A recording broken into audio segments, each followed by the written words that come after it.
think it makes it like seem really, really special when you pick someone who isn't a bad choice. Because you're like, this is so unlike me.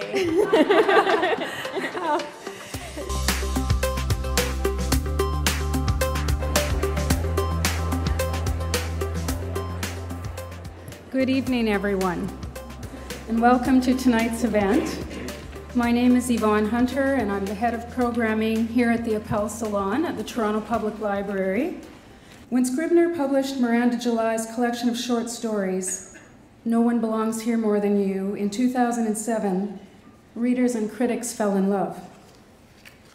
Vogue called the stories astonishingly good.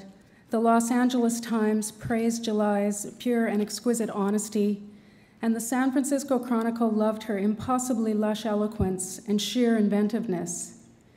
Miranda July is a filmmaker, short story writer. Her first book was published in 23 countries, and in follow-up to this award-winning collection, she has written an ambitious, hilarious, dirty, genuinely surprising, and deeply humane debut novel that more than fulfills the promise of these stories. She is interviewed tonight by another critically acclaimed writer, Sheila Heti. Sheila is the author of 6 books, including How Should a Person Be, which the New York Times Book Review called an odd, original, and nearly unclassifiable book, and which was named as a Best Book of the Year by The New Yorker, Salon, and other places. Most recently, she published the New York Times bestseller Women in Clothes, with Heidi Julavitz and Leanne Shapton, featuring the voices of 639 women. Her books have been translated into more than a dozen languages. She has written for The Guardian, McSweeney's, Harper's, The Globe and Mail, and The New York Times.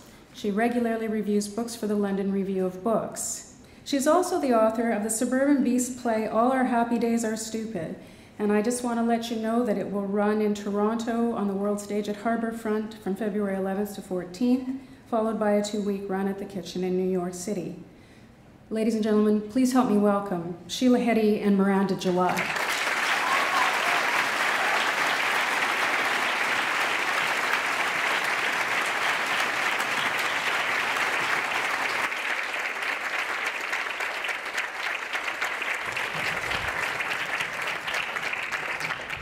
Just out of curiosity, how many people in the audience have already read the book? That's great. That's Wow. a lot. So we're here to talk with Miranda July about her new novel, The First Bad Man, which is incredible, and also all her other work. I want to talk about everything. But okay. Good. She asked me, she said, is there anything off limits? And with another interviewer, you might try and head them in a direction, but really, you could lead me anywhere, and I would go. So okay. Well, the first question that I wanted to ask was about the protagonist of the book, Cheryl. She's a very unusual hero. She sort of, I don't want to spoil the book for anyone, but she ends up getting what she wants, and yet she gets what she wants in a very unusual way through through qualities in herself which are like through her patheticness and her weakness and her subordination and her ugliness and like through all the, and these are not usually the qualities that get a character what they want. And I wanted to ask you, what do you feel about those traditionally noble qualities of, those traditionally heroic qualities? Because right. This book celebrates the other kind, the non-heroic qualities that still get you what. Right. I mean, I guess I'm trying to think what those other qualities are, and they're even hard to hold in my mind. Maybe they bore me so much that I can't even think about them. And these ones that you just listed, which are all qualities that we all have at certain times, and which you're really used to not liking in yourself, and when you think of like being heroic, you think, well, I'll have to figure out how to take care of all that shit of mine somehow first. And so I think the joy of writing the book and the challenge was like, yeah, how could these things be like not just not negative. I mean, it doesn't matter if they're negative or positive, but how could they be actually sort of procreative? Like, how could they create change in the world? And for that to happen, you have to really believe in your character's worldview. You have to, in a way, let her be righteous about those very qualities that you like disdain. And that's like a great relief. It's like instead of, like there's a part, like instead of apologizing for like not being present during sex, like that's something you should feel bad about, right? We should be present. She's like, a lot of people like to be present during sex. That's not my thing at all. I like to block out the other person entirely, And it's like, that was really, I was like, wow, can you write that and like not go to jail? Like, yeah, so that was kind of how, in a way, that's how I got into that world, into the world of the book. And did that change something in you? Like after writing a character like that, did you feel about your own qualities that you don't necessarily admire about yourself? Did you feel more comfortable with them somehow? Well, I mean, I'm still trying to be present during sex, but but I do think it's always a radical moment when you realize that the thing that's the problem is not your problem, it's your struggling against it. It's your shame about it. It's, your anxiety, and that if you could just have the problem and be like, oh, look, there's me with that same old problem, things would change really quickly. Like it's how you react to it that kind of gets you stuck. Yeah, and her life has so much progress because she's not sort of like steeling herself against anything. Right. While being totally inert, she's not doing that one little thing that we do. Yeah. What's that one little thing that we do? That one little thing of like endless self-loathing. Right, yeah. right. She's not doing anything, but she's also not doing that. So. Yeah. You mentioned the sex, which is so fantastic in the book, and just to see sex in a book was so good. And I wonder, like, it makes me realize how puritanical so many novels are. And like we were just talking about Nausgaard, like he writes about everything in human life, but he doesn't ever even write about sex. Oh yeah. And I was thinking with your book, like, did your desire to write about sex just come because there was pleasure in writing about it, or was there some kind of like reaction against the fact that it doesn't often exist? It's not often described, especially in the way you do. Well, it does feel like a pretty wide open territory. I mean, the second you're in there, you're like, well, I can think of like 19 different things that have never been written, and that's not true of most territories. Yeah. I mean, just purely being, because a lot of the sex that happens isn't real, it's like sexual fantasy. So a not pretty woman's sexual fantasy, like boom, already you're like off the road, like really? Like people who aren't pretty have sexual fantasy? Like, I mean, it's, it's so narrow, the space that is allotted to like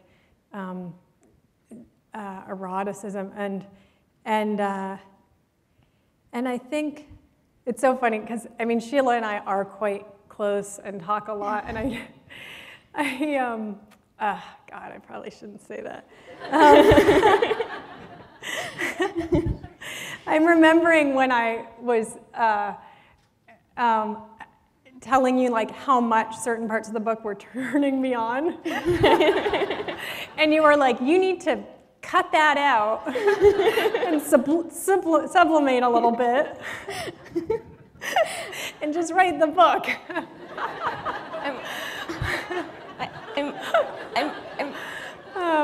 Yeah, which I thought about a lot. But if you're masturbating all the time, you don't really write, and then you fall asleep, and then the day's gone. Like. I jump right up afterwards. I'm like an athlete. Oh, wow. I should say that since the book has come out, it turns out that no one else thinks the sexual parts are sexy. So,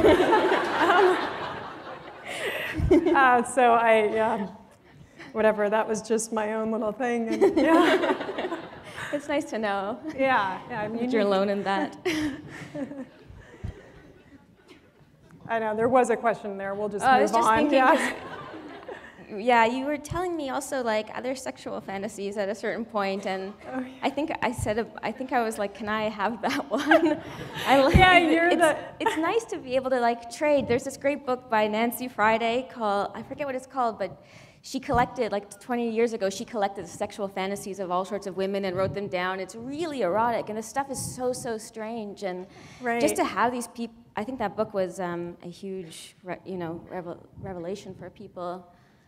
Right. The one I remember is like a little boy cleaning a little girl's genitals with mouthwash. Sorry. Anyways. It is true, though, that I told Sheila one, and then she emailed me the next day, and she's like, I used yours. And it was really good. And it was like a certain kind of pride that I had never had before. It's like, like you think you've already had all your fantasies about kinds of recognition you might get, you know? There's like a whole new territory. I was like, wow, like I'm good at this. I don't even want to shift, but I think I should. You should. I want to shift to the topic of love, because it's a love story, ultimately. And there's two kinds of love really explored in the book, I would say, romantic love and maternal love. But in my reading of the book, they never coexist in the same person. So for instance, Clee's parents, Clee is the young woman who moves in with Cheryl and has a sort of interesting relationship with Cheryl. Clee's parents have a lot of romantic love, but no maternal love. Right. And then Cheryl, as soon as she sort of begins to experience maternal love, she kind of abandons both romantic loves. And I wonder if what you think about those coexisting in a person, or... Right. Well, yeah, it's funny. That said, like the event of like a child being born is what makes romantic love possible. Between the... Yeah, it's funny. I'm trying to I knew you were going to come up with some things that I just completely never thought about before. I guess what I can say is that the territory of like, there's two kinds of parental love. There's like as these grown parents of this grown daughter, and then there's a new baby that is born in the book, and so I wrote this book as both a daughter and as a new mother. I was pregnant when I started writing it, and it's really hard for me to see the connections between those two things, or at the stage I was in when I was writing the book, I was a novice at making the connections between my own love for my child and my parents' relationship to me, and then I think romance and sexual love was like a million years behind me. And so I stuck to... I can't answer this question, sorry. Okay, all right. This is too hard. I could be but wrong. But I know you have a lot of other also ones. About the question, because it is true that the sex creates the love, the love between the two parents. But yeah, it seemed kind of interesting. There's a quote that's passed around the internet a lot. That's a quote of yours. The quote is, "Things usually make sense in time, and even bad decisions have their own kind of correctness." And I just love that. I have that, written in a place that I can see it. And I wonder two things, like, is this something that you feel deep in your bones, or is that something that you say to reassure yourself because you don't feel that, because you worry about making decisions? And it's interesting I bring it up, like, while we're talking about the book, because it kind of seems like this is the plot of the novel in some way. Like, there's so many bad decisions that are made, and then by the end, like, they all seem to have their own kind of correctness. Right. No, it is something I really feel, although I usually see it looking back. I see like, yes, I made a terrible mistake there. I did a terrible thing, but it led me the long way through a whole path that, you know, I came out into a new place, and as a different woman, the kind of woman who knows all these things that I never would have known if I hadn't made that mistake. And so, you know, I don't walk around thinking like, like I'm, you know, I really made a fatal flaw there. I'm just like, whoa, I really took the long road on that one. You know, right. That's more what I think. And when you see friends kind of making those mistakes, you know, it feels like you kind of have to let them do it, because it's like, well, maybe that's the only way they're going to ever learn how to, like, be a committed person, you know, is right. by being an uncommitted person, or, you know, like, yeah. Yeah. This question came from a friend who wants to be unnamed, but I really loved it. Do all women have a first bad man, one who wrecks them or steers the course of her sexual life and fantasy life?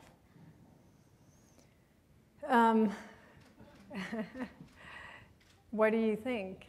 I mean, there's a lot of women here.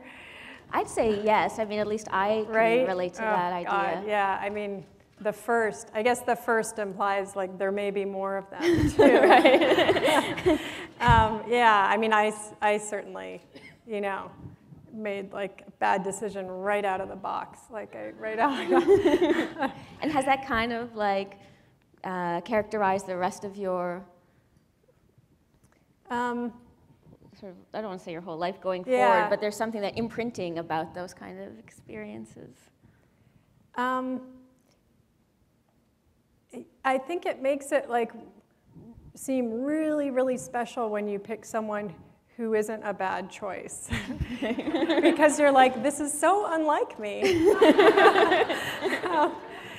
You're not a narcissist at all. Like, I don't know what came over me. But luckily, we're married. Like, so I mean, that's how when I look back on my own life, I think that, you know, and but they keep coming. I mean, the bad men don't go away. They're always out there. Yeah. Do you want to read a couple of pages from the book? There's a really nice section about fighting, and maybe we can talk a little about fighting in relationships, like now that we're talking about the bad men. Okay, all right. And I should point out, maybe this is a good lead-in too, that the bad man in this book is actually a woman. You don't know that by page 34, which is I'm going to read, but you can tell from what I read. So Cheryl, who's in her 40s and has always lived alone, she's now had to take in her boss's daughter, Clee, who's like a 20-year-old blonde bombshell and kind of a little, like quite rude and a little bit rough. And she's been avoiding her like completely in the house. And finally, she decides like, I'm not going to do that. I'm just going to go be in the kitchen. When she's in the kitchen, so be it. I'm just going to roll with it. So they're both in there. We waited for the kettle. She poked a fork at the layers of calcified food on my savory pan as if it were alive. It's building flavor, I said protectively, forgetting to roll for a moment.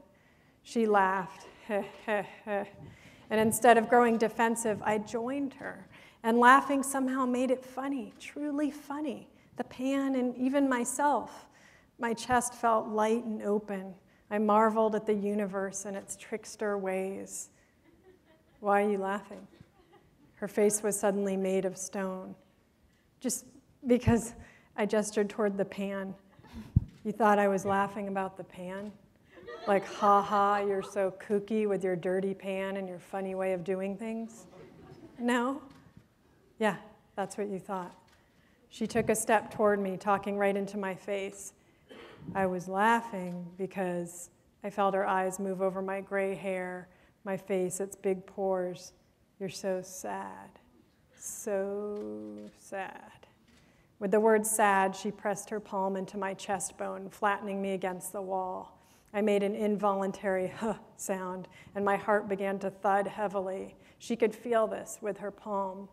She got a revved up look and pressed a little harder, then a little harder, pausing each time as if to give me a chance to respond.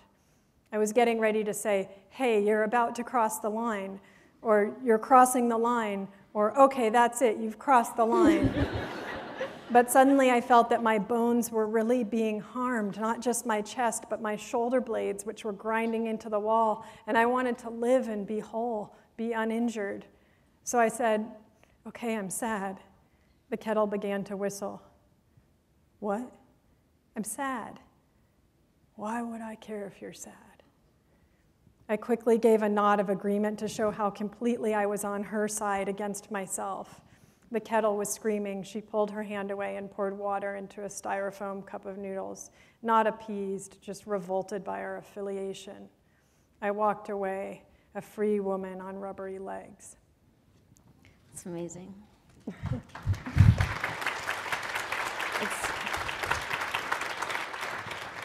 Everything in the book is like that. There's so much emotion and so much humor at the, it's great. Do you feel like when you're writing like a scene like that, you're kind of feeling for the characters, or you're laughing? Like, what's your emotion when you write? Do you have? I guess a scene like that with dialogue,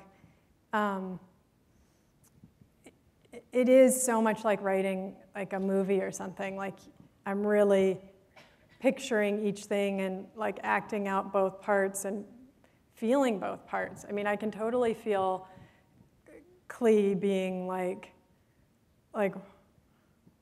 what the fuck? Like, don't try and join me. Like, you're not, like I can so be that. And that's a part I would never get to play. Like, no one's ever gonna cast me in that part. So it's fun. Like, it's, like I'm like amazed that I can do it, that's in there.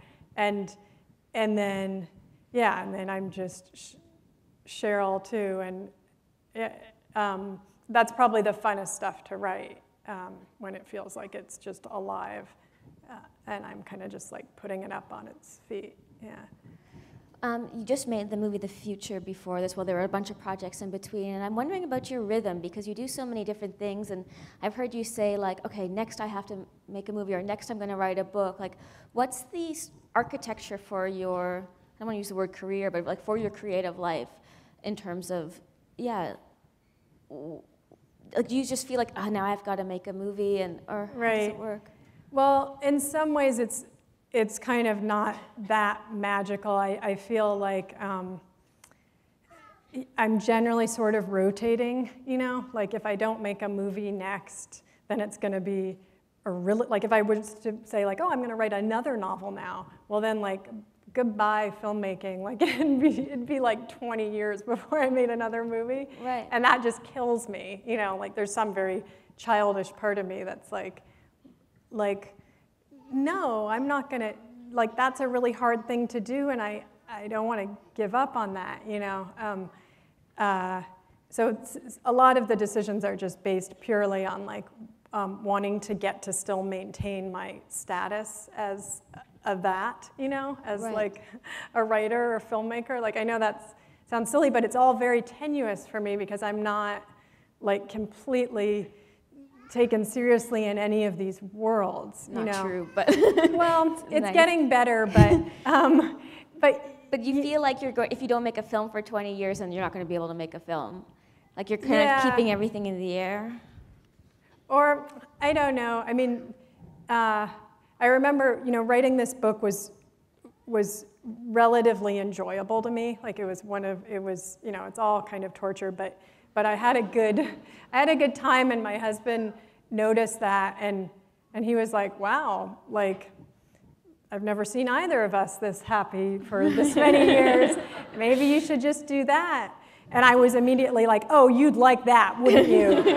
just one filmmaker in the house, that would be very convenient, like, which isn't at all what, he was just like, you seemed happy. Like, so, it's not all, the impulses are not all like very evolved. And then a lot of it is just like, enjoyment, you know, like it seems really hard to write another novel, whereas I've forgotten how hard it is to make a movie. I know it's actually hard, but, and so it seems fun, it seems kind of social, and yeah, and then all the other things I do, no one cares about but me. You know what I mean? Like, they don't really make money, or you know, there aren't agents for them and so forth. So those are, so I got to keep doing those. You know what I mean? And I have a lot of ideas kind of in those areas. And so, like, if there's an invitation or an opportunity, I'm like,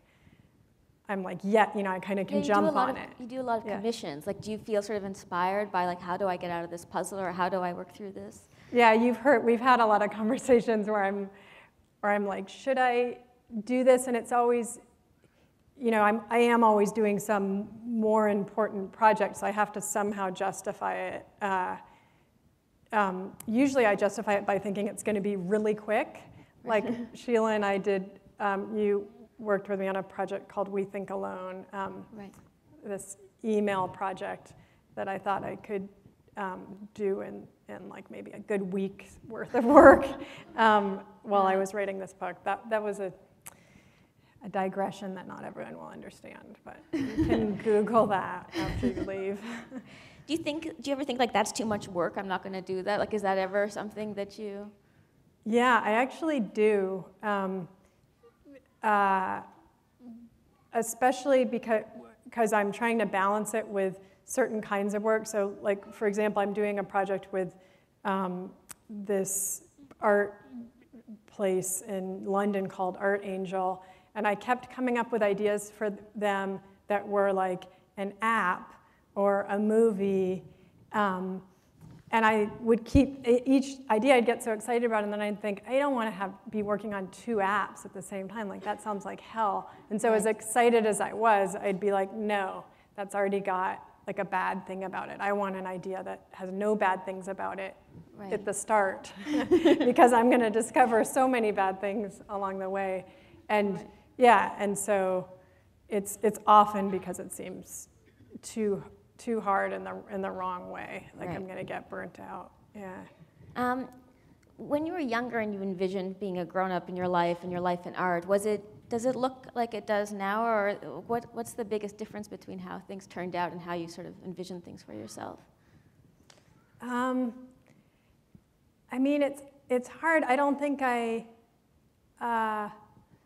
knew like how avant-garde it could be, you know. So like when I was really a kid, it was like, you know, maybe I'll be an actress, or you know, it's like sort of limited what kids are offered, you know, or like I would write plays, and in high school I thought, oh, a director, you know, and that, you know, I kept at that. I think it's more that when I was still young, as I was sort of teaching myself how to do all those things, I never at any point thought, oh, this is the thing. I just, for some reason, kept accruing stuff and thought, oh, this is starting to feel good. All these things feel like these are my job. Right. Yeah, and that I was young enough that I guess,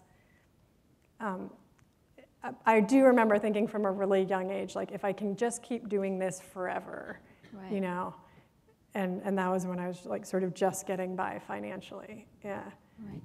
What about when you look at somebody like Tavi Gevinson, or these young women that are making art right now, and men too, like, but especially the women, like, do you feel like they're starting in a certain place, you know, like, what do you think about their starting place in terms of, not even their feminism, but their ideas about where, compared to like being a riot girl or in the riot girl scene in the 90s in Portland, like?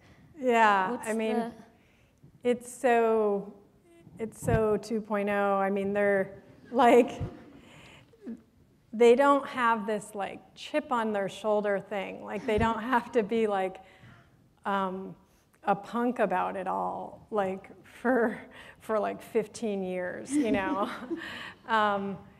which is so weird. Like, that's so unfamiliar to me. Like the whole reason to make art was sort of like a rebellion, like a kind of like there's no place for me in the world, and so I am making this place. And there was sort of like a fighting, like somewhat aggressive quality to it that went away, you know, over time. But at the beginning, yeah, it really felt like making space where there was no space. Whereas now, I don't think they have to do that as much. You know, I mean, in a way, you're expected to be an entrepreneur. You know, it's like that's a sign of being smart, and is to like invent your own thing and like make it a business and make it available and change the lives of as many people as possible. You know, like, yeah.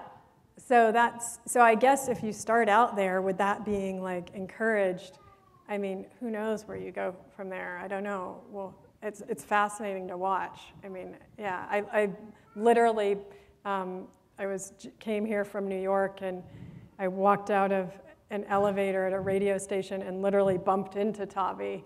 And we were both really not, you know, like I think we both see a lot of pictures of each other looking really nice. And we both were a little bit like, wow. Like, I didn't know you could look like that. Like, we both just looked so exhausted and like in our big coats and like kind of miserable, and we hugged, yeah. It's good that you didn't just like not hug and walk to the other side of the elevator. I guess I sort of want you to talk about this story that you wrote for Playboy, which was never published. Could you talk about that? Yeah, you're just about the only person who's read that story other than it's sort Playboy of one of my favorite short stories it. ever. Yeah. It's really intense.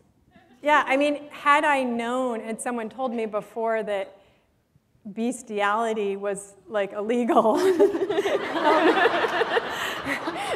I probably wouldn't have put so much effort in. You know, I really wrote it thinking, you know, I wasn't thinking like, oh, I don't want this to get printed, you know.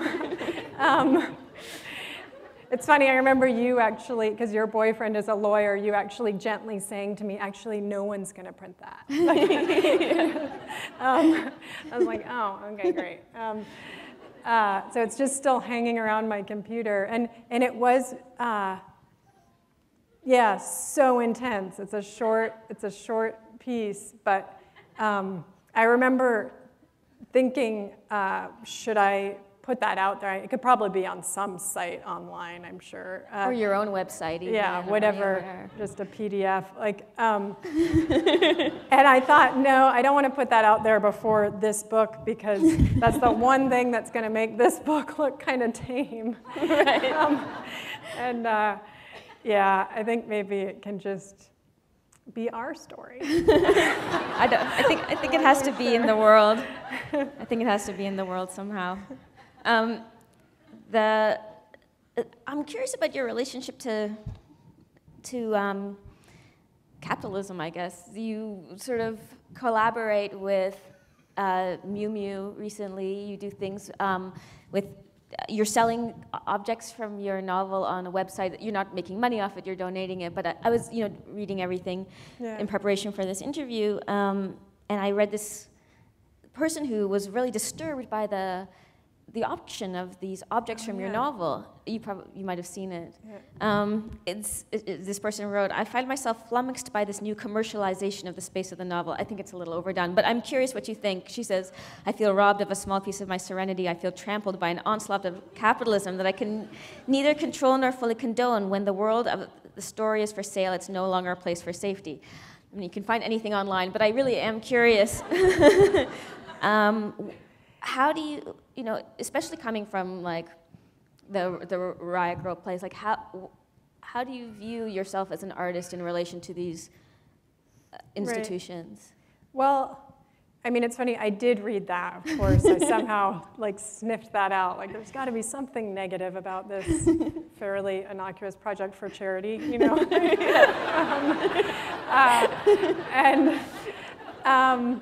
I remember my thought was sort of like, this is a conceptual art piece, you know, and it's like, you know, I'm kind of playing with the idea of money, and it's not the first time I've done that. Like, in my mind, it's connected to, like, I have a performance I do where I auction off items from audience members' purses, and then all the money goes to the person in the audience who needs the money the most that night. You know? Too bad we can't turn this Yeah, into that. I can do it. I can, all in my head.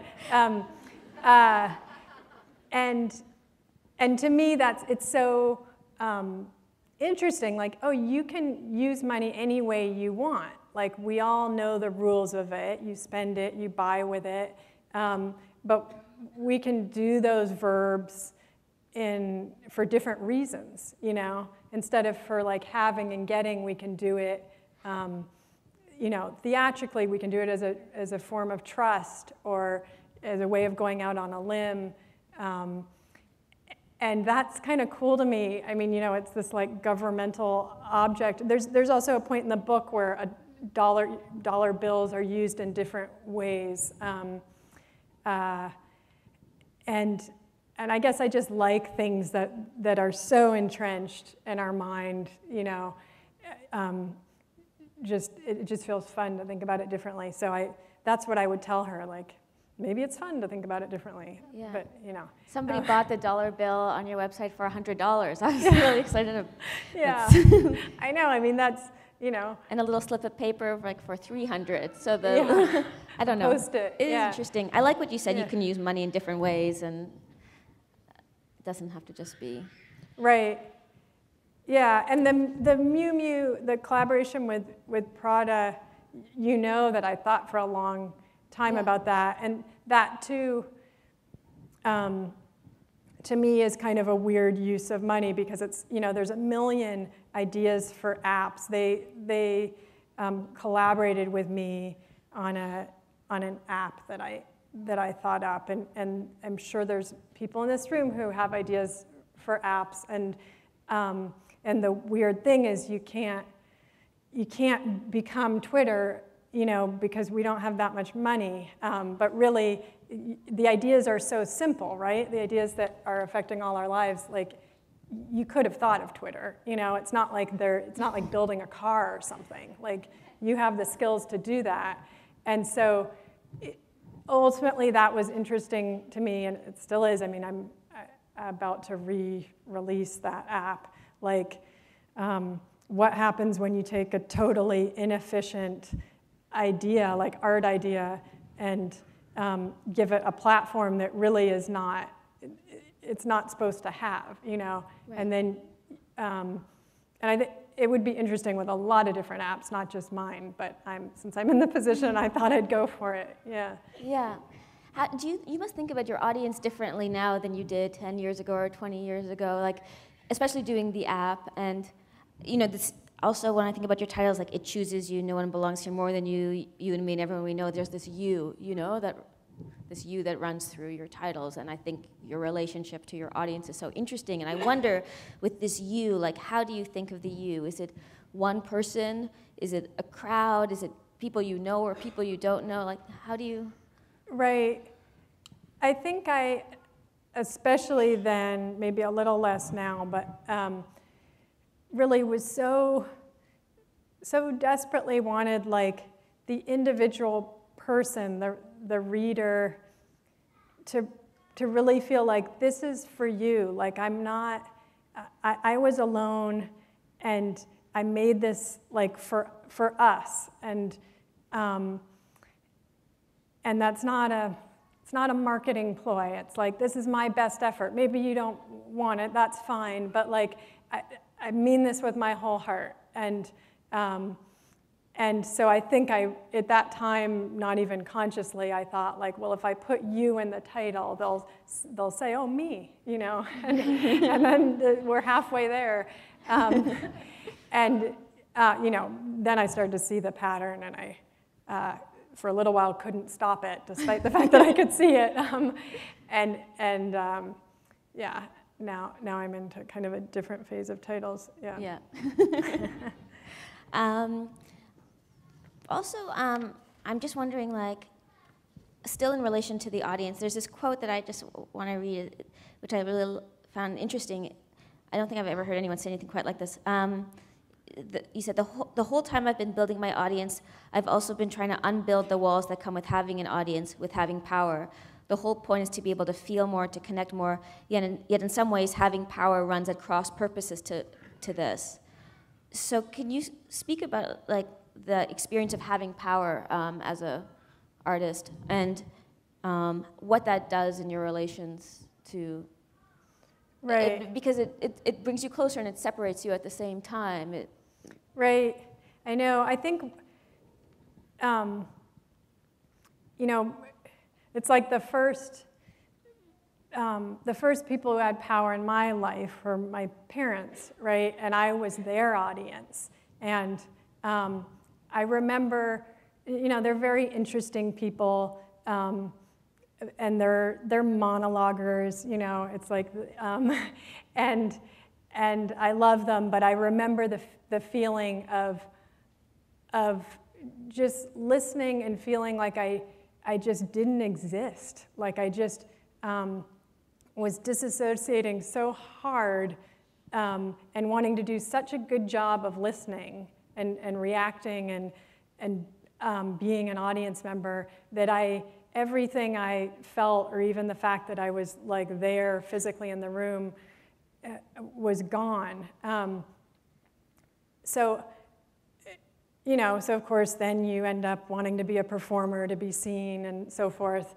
But at the same time, the last thing I ever wanted to do was create that feeling in other people. Like, listen to me so hard and so perfectly and get so lost in my tale that, that you aren't really feeling yourself anymore. Like there are a lot of kinds of entertainment that ask that of you, but I was trying somehow to suggest in the work that, like, I know you're really there the whole time and you're thinking a whole world of your own things, and maybe some little piece of this is relevant and you can take it, and you're actually welcome to leave now and go do your thing if you want. That's the main thing. The main thing is just that you get what you need.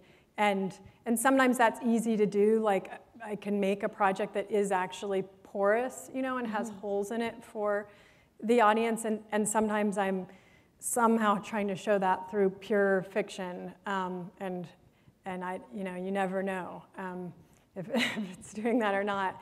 But I think that's where the impulse comes from. And even when I've been going around the country, like, reading, and to me, that's the closest I come to being like a parent. I hate to be read to personally. I feel like I don't want to be on any bus that I can't get off of. And so I try and say at the beginning of the reading, like, this is going to be 10 minutes, so you just know how long you're stuck there for, so you can relax a little bit. Yeah, that's an answer. Yeah. I guess, I'm not sure what time we're at, but 5 minutes. Well, I think this is an appropriate time actually to go to questions, because I'm sure there's so many questions. Now that I've professed my interest. If people have questions, there's a microphone in the middle, but please come if you actually have a question, not if you have like a monologue to trap Miranda with.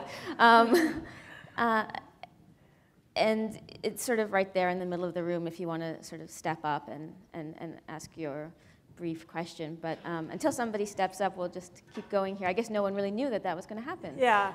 Whoops, here we go. Here's somebody. Yeah. Thanks for coming, and thanks for all of your work. It's been a great inspiration. I'm just curious, with your multiple platform work that you've been doing over the years, what are you up to? Where are you going moving forward? Because we've talked about a lot of things, and I'm really curious how you're interacting with different forms of media as they're constantly changing. Right. Yeah, it's not like I'm trying to, like, stay on the forefront. It's just, if I have an idea for something that's now been invented, like I I go for it, and I guess I do have a feeling that, like, okay, these companies make this technology, and somehow I say, like, all right, I'll check this 4,000 times a day. Like, I'm totally willing to do that and have it shape every second of my reality. Like, like, that's so crazy of me, and all of us, that sometimes I'm just, like, with the app, I actually, like, commissioned that of myself, like, just as a little bit, like, well, you sure complain about it a lot, like, what do you think it might be good for? Like, what would you like it to do? What do you want? And, you know, I happen to really like these sort of being kind of forced to interact with a stranger in a very fleeting way. Like, I get, like, a kind of high off that. Like this right now. Yeah, this is pretty good. And yeah, so there was some consciousness there around the technology. But right now, frankly, I'm just trying to get that one thing to work. It turned out to be a lot harder than I thought.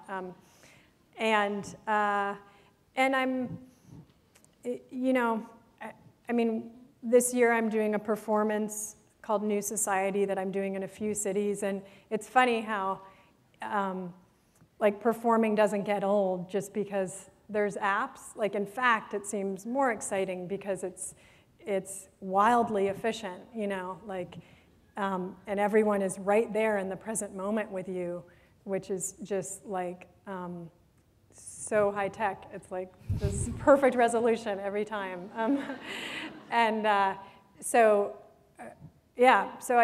I'm working on that and starting to write a new movie, which will just forget I even said that, because you'll probably be very old by the time it comes out. Yeah. Thank you. So I had a question for you about therapy, because I really love Cheryl's relationship with therapy, and one of the things that struck me in the book was her diagnosis as globus hystericus, and obviously, like, this sort of relationship to hysteria that's often like been linked to women, and yet she's so not the hysteric. Like, you do something really great with her as a character that pushes against the sort of pathologization of, like, women. And I was just wondering, like, what your relationship, I guess, is to therapy, to psychoanalysis, to these sort of different discourses. Right. Well, I mean, I came to that word, globus hystericus, because I went to the doctor. I mean, this was like 10 years ago, and was given, I said, I have, like, this lump in my throat, like, I feel like I'm going to cry, but I'm not crying. And she said, it's globus hystericus, here's some Xanax. I was, like, kind of excited about the Xanax, but I was pretty sure that it, like, went deeper than that.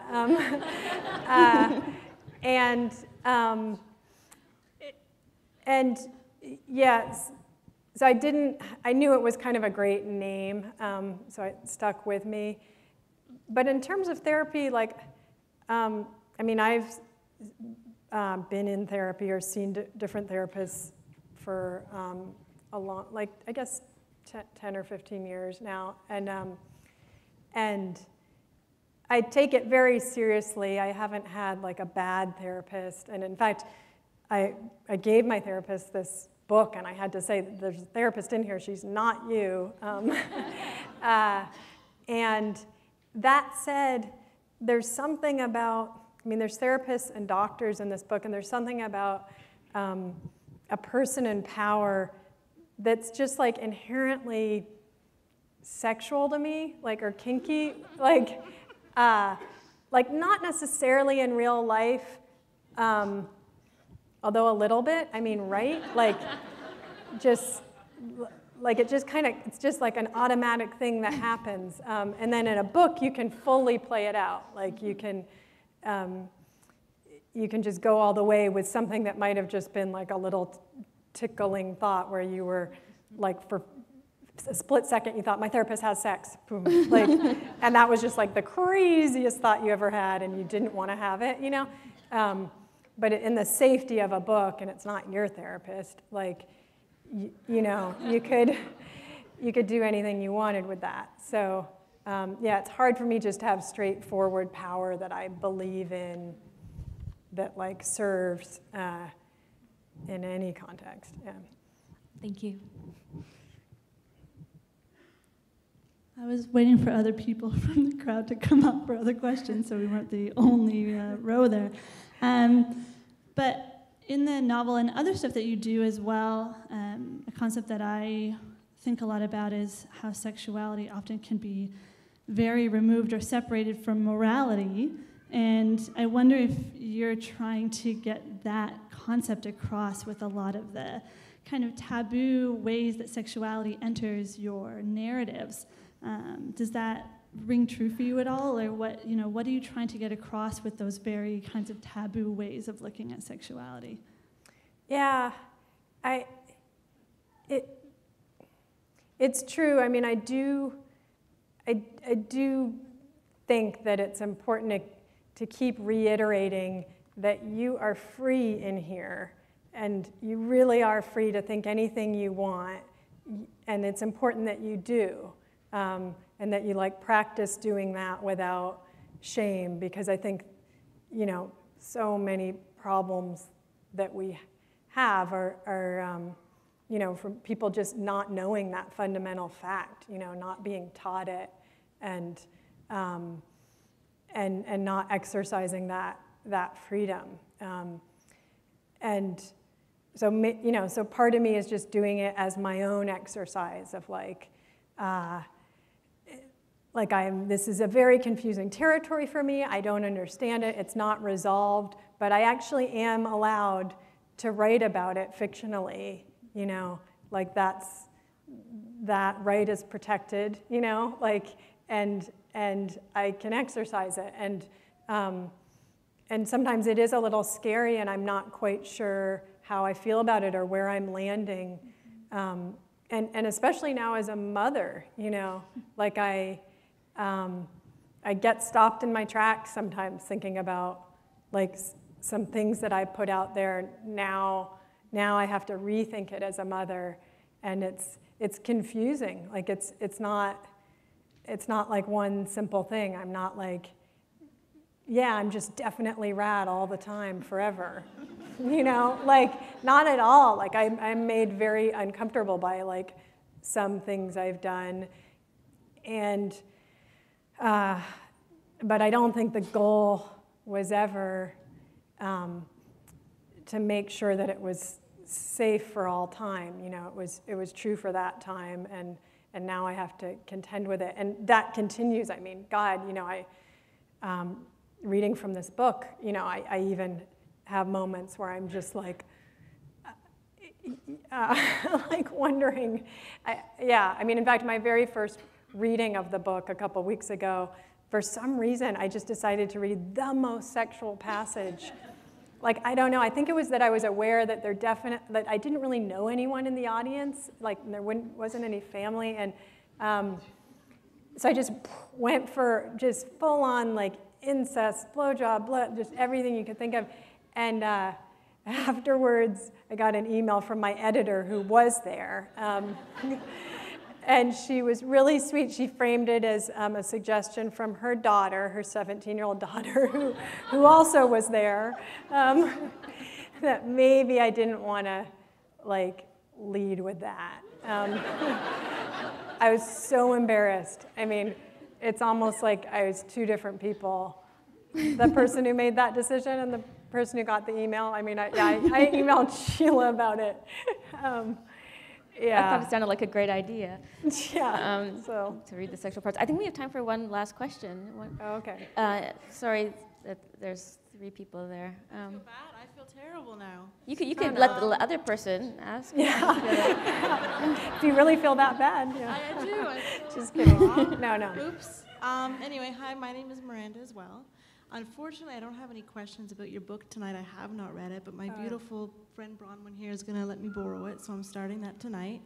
I was going to ask you about motherhood, but you just answered that. So basically, is another album completely off the, is that not an option in your future, do you think? Another Another record. Oh, another record. Would you ever consider that? Album. Well, that's nice that you know that I did that. Oh my No, they called me, my friends, when I was 14. I got into it when I was 13, 14 years old. They used to call me the Yarky Girl. That was my little nickname back in the suburbs. So that's what got me into you in the first place. Well, she's like old school from way back, like the real deal. Yeah, she's referring to really my first kind of works in the world that could be purchased, which were these performance albums on Kill Rock Stars, this label that I made in my like early 20s. I mean, it's so funny because that whole world of recording, you know, you thought that was going to go by the wayside, but in fact, there's been like this whole like podcast thing that's happened, and it was funny because I got an email, like sure enough, like right after Serial, you all know what Serial is, right after it just like, you know, blew through the roof, I get an email that's like, so, you know, maybe you could do something like, you know, like what you used to do, but like for 16 episodes. That was a case where I was like, this sounds like a lot of work.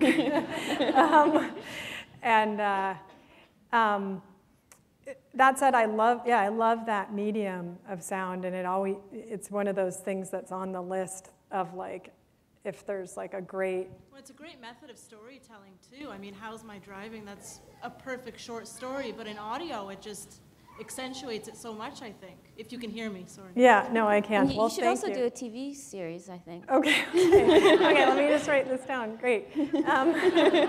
Well, I will. This is not the same thing at all, but I feel like I should say I did do the audiobook for this, which is 16 hours of recording. If you're enjoying the sound of my voice. Yeah. Which was a very intense emotional process for me. And I know this is the last question, so I'll end with this little anecdote. You know, when you finish a book, as you told me many times, a book is never really done. Right. Then there's always, you know, another set of edits you can do. Still, they're letting me edit it. You know, there's like new printings. Do you want to change anything? It's like, holy shit. Like, I guess so. And so when I finished, you know, it's like, okay, I'm done.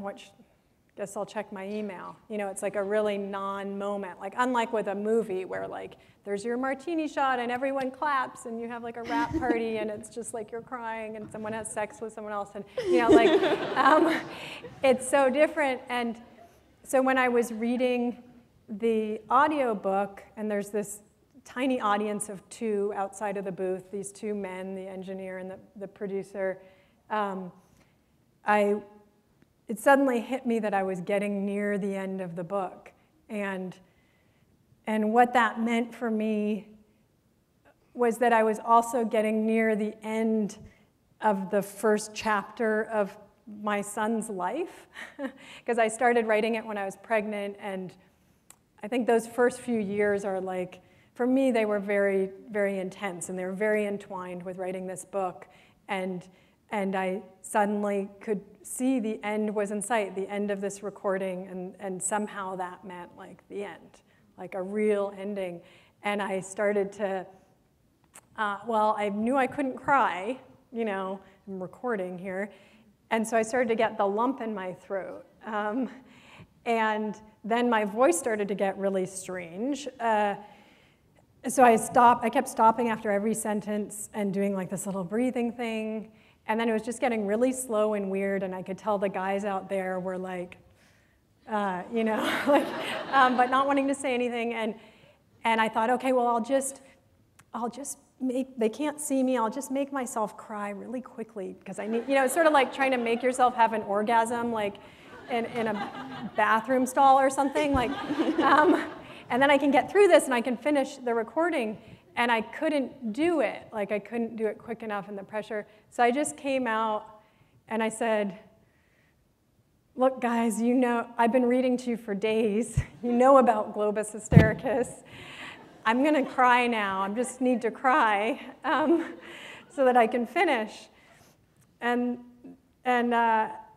so we sat there, and I just like wept a little. And they were really sweet. They were really, really sweet. And then oh God, I'm such a little softie. And then I went back and finished, and I did it fully knowing, like, that's the end. That's the end, and like kind of finally sort of happy about it. Like, and I get to go on with my life and have like an older child and, you know, move on. And it was so amazing to me that I got to have an end, and it made me realize, like, I think though an ending is something that you need other people around. It has to be performed, not in a showy sense, but it's something that you need like a witness for. And so here now we have come to the end of this talk.